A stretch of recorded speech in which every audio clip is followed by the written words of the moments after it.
আপনার পথে বসে গেছেন, ফকির হয়ে গেছেন, এমন মানুষগুলোর জন্য কথা বলাটা আমার নাগরিক দায়, দায়িত্ব এবং আমাদের রাজনৈতিক কর্মী হিসাবে আমাদের করণীয়। সেজন্য আজকে আপনাদেরকে ডাকা। আওয়ামী লীগ সরকারের সাথে ঐতিহাসিকভাবেই শেয়ার মার্কেটের লুটের একটা আধ্যাত্মিক সম্পর্ক আছে, একটা পীর মুরিদি সম্পর্ক আছে। দেখবেন আওয়ামী লীগের যারা বড় বড় আলেম ওলামায়ে কেরাম আছেন, দরবেশ সাহেব আছেন, সুফিরা আছেন, আল্লাহর ওলিরা আছেন, ওনারা এই বাজারের সাথে জড়িত শুরু থেকে। এবং দেখবেন আওয়ামী লীগ 1996 সালে জুন মাসে ক্ষমতায় আসে। 15 তারিখে ক্ষমতায় আসার পর থেকে 2 থেকে 3 সপ্তাহের মধ্যে আমরা দেখলাম যে শেয়ার মার্কেটে অত্যধিক বেচা কেনা হচ্ছে। এটার এক্সাম্পলটা কিভাবে দিব, যে ধরেন একটা লোকসানি কোম্পানি, যে কোম্পানিটার শেয়ার, যে কোম্পানিটার ব্যবসা ভালো না, সে প্রফিট করে না, তার শেয়ার কেউ কেনে না, সেই কোম্পানিটার শেয়ার 100 গুণ বেড়ে গেছে। মানে 1 টাকা দাম ছিল তার একটা শেয়ারের, এই শেয়ারের দামটা 3 সপ্তাহের মধ্যে 100 টাকা বেড়ে গেছে, 100 টাকা হয়ে গেছে। এবং এমন একটা কোম্পানি যার কোনো প্রফিট নাই, মানে তার জমা দেওয়া হিসাব, আপনারা জানেন যে স্টক মার্কেটে রেজিস্টার যে কোনো কোম্পানিকে তাকে ওপেনলি তার বছরের আয় ব্যয় লাভ ক্ষতির হিসাব জমা দিতে হবে। এটা আপনি যে কোনো জায়গাতে ওয়েবসাইটে গিয়ে দেখতে পাবো যে কোম্পানি এক্স গত বছর কত টাকা লাভ করেছে, মুনাফা করেছে, লোকসান করেছে। এটা এইরকম হাজার হাজার লোকসানি কোম্পানি মানে দিনের ব্যবধানে, সপ্তাহের ব্যবধানে, 3 দিনের ব্যবধানে লক্ষ লক্ষ টাকার মালিক হয়ে গেল। এবং এটা হতে হতে হতে হতে যেটা হয়েছে, 4 টাকার শেয়ার 750 টাকা হয়ে গেছে, 30 টাকার শেয়ার 40,000 টাকা হয়ে গেছে। এইরকম ঘটনা ঘটেছে বাংলাদেশে। এটা এতই মানে আনএক্সেপ্টেবল একটা ঘটনা যে পৃথিবীর শেয়ার মার্কেটে কখনোই ঘটনাগুলো ঘটে না। কারণ প্রত্যেকটা শেয়ার মার্কেটে নিজস্ব ব্যাকরণ আছে, যে একটা মার্কেটে কিভাবে টাকার পরিমাণ বাড়ে, এটা যে ফ্লো চার্ট আছে, এটা আনইউজুয়ালি এইভাবে বাড়তে পারে না। তো আমরা 1996 সালে দেখলাম জুন মাসে শুরু হওয়া এই শেয়ারের জোয়ার ব্যবসা, যেটা এটা নভেম্বরে গিয়ে পিকে ওঠে এবং ক্রাশ করে। কারণ হয়টা কি, এটা কিভাবে ক্রাশ করে, যেমন ধরেন আমি একটা লোকসানি কোম্পানি এক্স, তার শেয়ার আমি 1 টাকায় কিনলাম, কিনে আমার কলিগকে বললাম যে ভাই এটা আপনি 10 টাকায় এখন কেনেন। তো আমার কলিগ এটা উনি 10 টাকায় কিনলেন, তাহলে 2 ঘন্টার মধ্যে এই শেয়ারটার দাম 1 টাকা থেকে 10 টাকা হয়ে গেল। ওই কলিগকে বললাম যে ভাই এইটা আপনি এখন ওনাকে বিক্রি করে দেন 100 টাকায়। তো উনি আবার এটা 100 টাকায় কিনে ফেললো। তাহলে 3 ঘন্টার মাথায় আমার 1 টাকার শেয়ারটা এখন 100 টাকা হয়ে গেল। উনি আবার পরের দিন পরের লোককে বললেন যে ভাই এটা আপনি কালকে 1000 টাকায় কিনে নেবেন।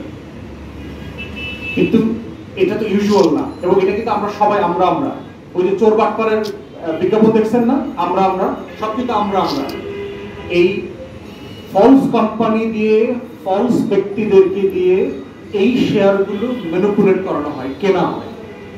কিনে যেটা করা হয়েছে, পত্রিকায় দেখা যাচ্ছে শেয়ার মার্কেটের ঊর্ধ্বগতি। এই নিউজগুলো দেখার পরে কি হয়েছে, সাধারণ নিষ্পাপ বিনিয়োগকারী যারা আছেন, তার বাসায় 1 লক্ষ টাকা আছে, সে চিন্তা করতেছে 3 ঘন্টার ব্যবধানে 1 টাকা যদি 1000 টাকা হয়ে যেতে পারে, তাহলে আমি শেয়ার মার্কেটে যদি আমার 1 লক্ষ টাকা লগ্নি করি, তাহলে 3 ঘন্টায় না হোক 3 দিনে তো এটা 100 গুণ বাড়বে। তাহলে আমি 10 লাখ টাকার মালিক হয়ে যাবো, আমি 1 কোটি টাকার মালিক হয়ে যাবো।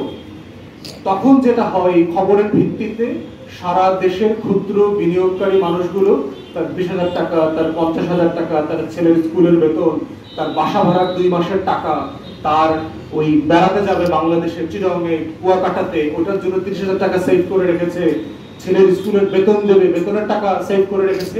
এই টাকাগুলো সে শর্ট টার্ম ইনভেস্ট করা শুরু করে, যেহেতু এখানে অনেক লাভ হচ্ছে। সে চিন্তা করেছে আমি 3 সপ্তাহ বিনিয়োগ করে 30,000 টাকা বাসা ভাড়া আছে, আমি এখান থেকে 3 লাখ টাকা পেয়ে যাবো, 3 লাখ টাকা পেয়ে আমি বাসা ভাড়া দিয়ে দিব, বাকি টাকা আমার থাকবে। ঠিক এইভাবে মনোপলাইজ করা হয় খবরের মাধ্যমে। একটা মিথ্যা চক্রের ব্যবসা বাণিজ্যটা তখন যেটা হয়, জাতীয় খবর হয়ে যায় যে শেয়ার মার্কেটে ব্যাপক এটা সেটা হচ্ছে, এবং তখন তার পত্রিকা যাবে, প্রধানমন্ত্রী শেখ হাসিনা থেকে শুরু করে বাংলাদেশের সকল মন্ত্রী, মিনিস্টাররা, গুরুত্বপূর্ণ ব্যক্তিরা তখন এটা নিয়ে বেশ দেখেন আওয়ামী লীগ ক্ষমতায় এসেছে, শেয়ার বাজারে কিভাবে মানুষ লগ্নি করছে, আওয়ামী লীগ ক্ষমতায় আসলেই দেশের মানুষের উন্নয়ন হয়, এগুলো বলা শুরু করেছে। তো চক্রটা দেখেন, এই চক্রটা যেহেতু সবাই এটার সাথে জড়িত, এদের কারণে দেশের মানুষ ব্যাপক হারে সেখানে ইনভেস্ট করে।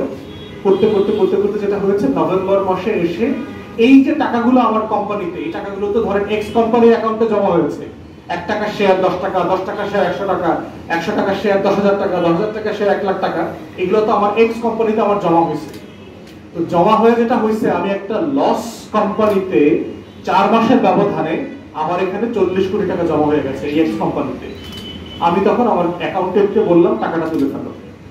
সে ব্রোকার হাউসে গেল, গিয়ে এটা বিক্রি করে দিয়ে 40 কোটি টাকা এখান থেকে বাসায় নিয়ে আসলো, এবং আমরা এই সবার শেয়ার পরিকল্পিতভাবে বিক্রি করে দিলাম।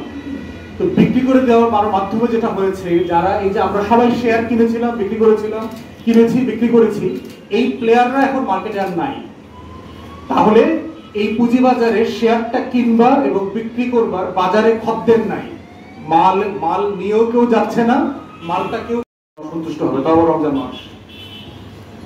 তো বিচার না করার কারণে কি হইল, পুরো লক্ষ লক্ষ মানুষ ওভারনাইট 4 মাসের ব্যবধানে ফকির হয়ে গেল। আর এই লক্ষ লক্ষ কোটি টাকা 4-5টা লোকের পকেটে চলে আসলো। এইভাবে হচ্ছে পুঁজিপতি হয়, আর মধ্যবিত্ত, নিম্নবিত্ত, শ্রমজীবী মানুষগুলো গরিব হয়ে যায় ওভারনাইট। এটা হচ্ছে রাষ্ট্রের চক্র।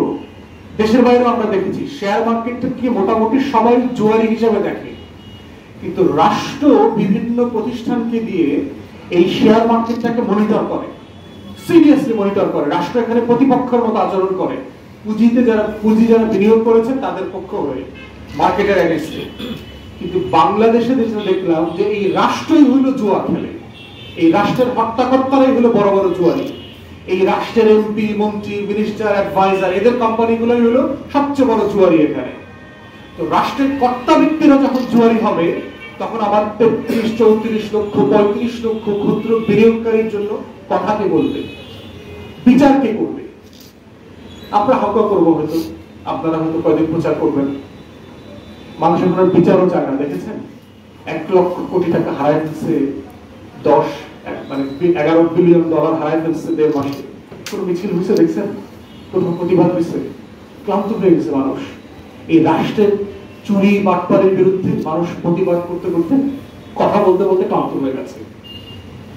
এই রাষ্ট্রটাকে এখন আর কেউ ওন করে না। আমরা একটা মধ্যযুগে ফিরে যাচ্ছি। এই জায়গাতে যখন আসবে যে মানুষ এই রাষ্ট্রের কোনো কিছু ওন করে না, তখনই মব জাস্টিসের প্রশ্ন আসবে, মানুষ আইন হাতে তুলে নেবে। এবং এই বাস্তবতায় দেখেন কি হচ্ছে, সিকিউরিটি এক্সচেঞ্জ কমিশনের যিনি চেয়ারম্যান, ঢাকা বিশ্ববিদ্যালয়ের শিক্ষক প্রফেসর শিবলি রুবায়েত, ওনাকে আবার নতুন করে 3 বছর মেয়াদে রিঅ্যাপয়েন্ট করা হয়েছে। যেই লোকটা গত 20 সাল থেকে সকল security exchange commission, stock market, share বাজারে সবকিছুর সাথে জড়িত, যার নিজের ব্যাপারে আন্তর্জাতিক মাধ্যমে প্রতিবেদন আসছে যে সে দেশের টাকা লুটপাট করছে, মিলিয়নস অফ ডলার লুটপাট করছে সে নিজে, তার তো বিচারই হয় নাই, তাকে রাষ্ট্র পুরস্কার দিয়েছে। কেন দিচ্ছে রাষ্ট্র পুরস্কার? কারণ এই যে রাষ্ট্র জুয়ারি হয়ে গেছে। রাষ্ট্র যখন জুয়ারি হয়, এটা হলো তার নমুনা, যে আপনি লুটপাট করবেন,